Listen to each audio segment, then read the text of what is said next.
the cyclical appearance of the ice age, he proves that some kind of clock cycle is present in our universe. Others have concluded the same. This is the quote from him. From core evidence and climate seems cyclical, crudely sinusoidal, which perhaps systematically increases amplitude and period for the latter cycle.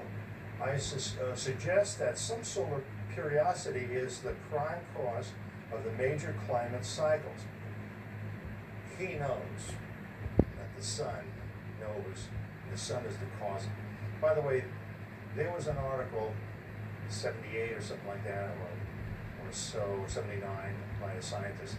He counted over 1,000 journal articles to show the relation between the sun and Earth weather, not CO2. No. So continue driving your trucks, your SUVs, use your hibachi and your barbecue. Don't worry about it. You're not causing Mommy Nature any damage. This one you'll enjoy. This was a paper. It's a book done, paid by NATO, but mostly by us. It was 15 articles. The book's like $300. The University of Washington had it, and I found it, and it was done in 1987. And the reason why the military wanted to have this fund, the fund's about whether CO2 had any cause on global weather. They wanted to know the truth, so they paid at least 15 scientists. I zeroed maybe half of them because they were all good articles. And this is what was in there, and I'll read it to you. This is the reference here. Variations in solar luminosity are expected to give rise to variations in average sea surface temperatures, SST. By the way, that's one of the ways you measure solar output, is by that reflection of the light off the couple of planets and a moon, solar wind, and sunspots and stuff like that. I'll continue.